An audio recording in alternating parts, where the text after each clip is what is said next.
মুভিতে জেরুজালেমকে kingdom of haven বলা হয়েছে কারণ এই পুরো মুভিটা জেরুজালেমকে কেন্দ্র করে। জেরুজালেম বর্তমান ফিলিস্তিনি, খ্রিস্টান, ইহুদি ও মুসলমান উভয়ের জন্যই একটি পবিত্র স্থান। মুভিটি 1200 শতাব্দীর ঘটনা নিয়ে।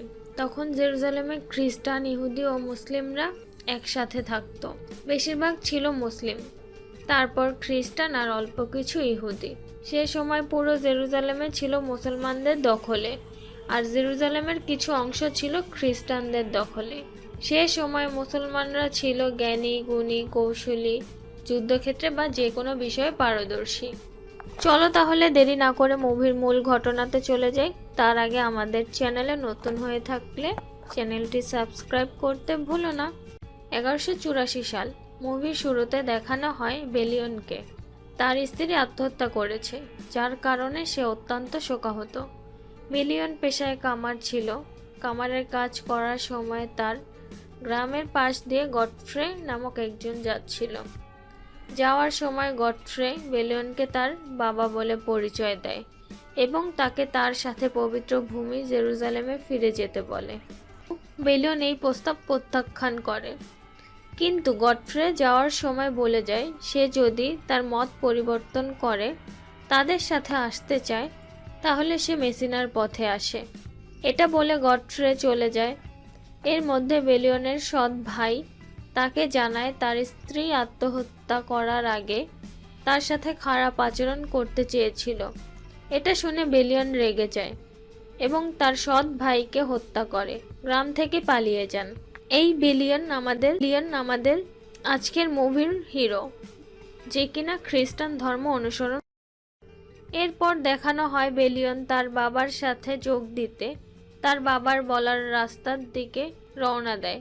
বেলিয়নের উদ্দেশ্য ছিল সে পবিত্র ভূমি জেরুজালেমে গিয়ে তার নিজের আর স্ত্রীর জন্য ক্ষমা ও পরকালীন মুক্তির প্রার্থনা করবে। যাওয়ার পথে একদল সৈন্য বেলিয়নকে আটক করতে চায়, কিন্তু গডফ্রে তাদের বাধা দেয়। তারা চলে যায়, কিন্তু একটু পরেই আবার তারা আক্রমণ করে। এই আক্রমণে গডফ্রে তীরবিদ্ধ হয় এবং গডফ্রের দলের অনেকেই মারা যায়। মেসিনাতে তাদের সাথে গ্রি দ্য লুসিনীয় নামক একজন টেম্পলার নাইটের সাথে সাক্ষাৎ হয়। সে দাবি করে ভবিষ্যতে সে জেরুজালেমের রাজা হবে। এর মধ্যে গডফ্রে তীরের আঘাতে মারা যাবার পূর্বে বেলিয়নকে নাইট বানায় এবং তাকে ব্যারন অফ ইভেলিন নামকরণ করে। মুভিতে এরপর দেখানো হয় গডফ্রের কথা মতো বেলিয়ন জেরুজালেমের পথে সমুদ্রযাত্রা শুরু করে। ইতিমধ্যে বেলিয়নের জাহাজ ঝড়ের কবলে পড়ে এবং তার সকল সাথী মারা যায়। তিনি একা জীবিত থাকেন এবং জেরুজালেমের উদ্দেশ্যে পায়ে হেঁটে যাত্রা শুরু করে। মরুভূমির যাত্রাপথে পানি পান করার সময় সে একটা ঘোড়া দেখতে পায়। তখন সেখানে এক মুসলিম আশ্বাহরী ঘোড়াটিকে তার নিজের বলে দাবি করে এবং তার সাথে লড়াই করতে নামে। লড়াইয়ে বেলিয়ন জয়ী হয়। তার সাথে একজন দাস ছিল। বেলিয়ন সেই দাসকে মুক্তি দেয়। অবশেষে বেলিয়ন জেরুজালেমে পৌঁছায় এবং সেখানকার রাজনৈতিক সংগঠনের সাথে পরিচিত হয়।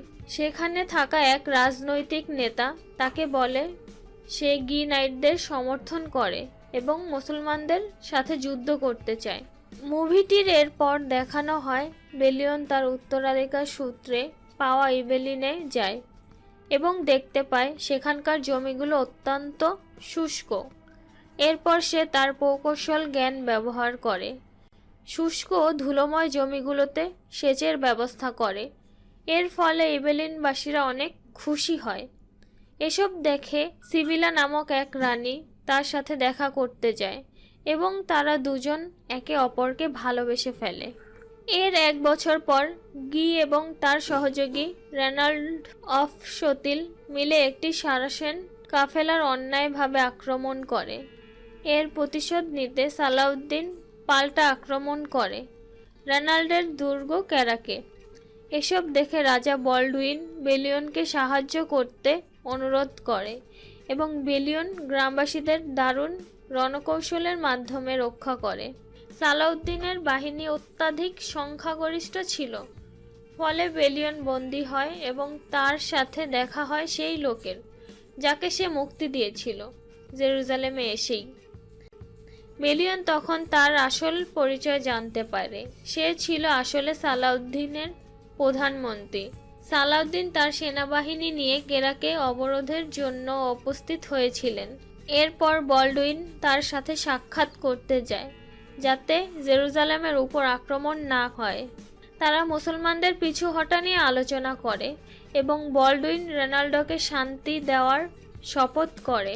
ফলে সালাউদ্দিন মেনে নেয়, যদিও এই ঘটনাবলীর ধকল তাকে দুর্বল করে দেয়, যেহেতু কুষ্ঠরোগ তাকে আগেই অনেকটা কাবু করে ফেলেছে।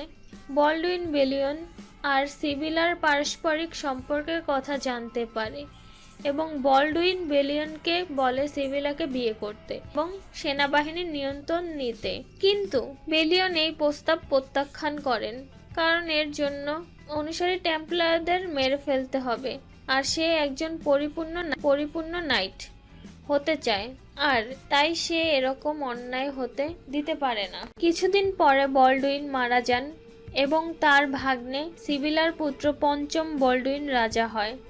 সিবিলা তার প্রতিনিধি হিসেবে সালাউদ্দিনের সাথে তার ভাইয়ের মতো শান্তি বজায় রাখতে চায়। এরপর সাল 1186 সিবিলা জানতে পারে যে তার পুত্রেরও কুষ্ঠরোগ আছে। তৎকালীন বিশ্বাস ছিল কুষ্ঠরোগীদের জন্য চিরকালীন অভিশাপ রয়েছে, তাই সিবিলা তার ঘুমন্ত পুত্রের কানের মধ্যে বিষ ঢেলে মেরে ফেলার কঠিন সিদ্ধান্ত নেন। তারপরে তিনি তার স্বামী গির মাথায় মুকুট তুলে দেন। গি এখন রাজা। সে রেনাল্ডোকে মুক্তি দেয় এবং তাকে বলে সে যেন মুসলমানদের সাথে যুদ্ধ বাঁধিয়ে দেয়। গি এর কথা মতো রেনাল্ডো সালাউদ্দিনের বোনকে হত্যা করে এবং গি ও সালাউদ্দিনের মধ্যে যুদ্ধ বাঁধিয়ে দেয়। এরপর সালাউদ্দিন তার দূত পাঠায়। গি সেই দূতদের হত্যা করে এবং তাদের মাথা কেটে সালাউদ্দিনকে ফেরত পাঠায়। গি 1887 সালে সারাসেনদের বিরুদ্ধে যুদ্ধ ঘোষণা করে এবং বেলিয়নকে হত্যা করার চেষ্টা করে, কিন্তু বেলিয়ন কোনো মতে বেঁচে যায়। এরপর গি তার সৈন্যদল নিয়ে যুদ্ধ করতে যায়। বেলিয়ন গিকে জেরুজালেমের পানির উৎসের কাছাকাছি থাকার পরামর্শ দেয়, কারণ পানি না পেলে তারা বেশি দিন যুদ্ধ করতে পারবে না এবং মারা পড়বে। কিন্তু গি বেলিয়নের কথা না শুনে সেনাবাহিনী নিয়ে যুদ্ধে যায়। তারপর গিয়ের সৈন্যরা পানির অভাবে ক্লান্ত হয়ে পড়ে এবং যুদ্ধে সালাউদ্দিনের সেনাদের কাছে পরাজিত হয়। এরপর সালাউদ্দিন গিকে বন্দী করে জেরুজালেমের পথে যাত্রা করে। জেরুজালেমে এসে সালাউদ্দিন বেলিয়নের সাথে আলোচনা করে এবং নিশ্চিত করেন যে সালাউদ্দিন তাদের আত্মসমর্পণ মেনে নেবে এবং প্রত্যেক খ্রিস্টানকে নিরাপদে যেতে দিবে। এটা না হলে সে শহরটি ধ্বংস করবে।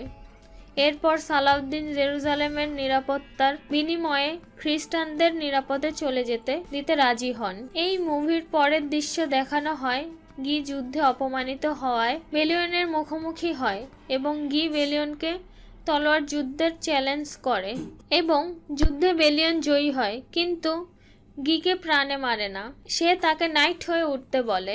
এরপর জেরুজালেমের খ্রিস্টান নাগরিকরা যখন শহর ছেড়ে যাচ্ছিল, বেলিয়ন সেখানে সিবিলাকে দেখতে পায়। সিবিলা তখনও কিছু অঞ্চলের রানী ছিল, কিন্তু সে রানী হিসেবে তার দাবি ত্যাগ করে বেলিয়নের সাথে ফ্রান্সে ফিরে যায়। মুভিটি শেষে দেখানো হয় কিছুদিন পর ইংরেজ নাইটরা জেরুজালেমের পুনরুদ্ধার করার জন্য বেলিয়নের খোঁজ করে, কারণ তারা চায় বেলিয়ন তাদের সাথে জেরুজালেমে পুনরুদ্ধার যুদ্ধে যেন যোগ দেয়, কারণ এখন সে জেরুজালেমের রক্ষার জন্য বিখ্যাত। কিন্তু বেলিয়ন যেতে অস্বীকার করে এবং বলে সে একজন কামার মাত্র।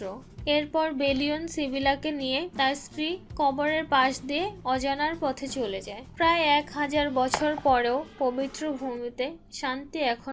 আমাদের সাথে থাকার জন্য ধন্যবাদ। ভিডিওটি ভালো লাগলে লাইক, কমেন্ট এবং শেয়ার করতে ভুলবেন না।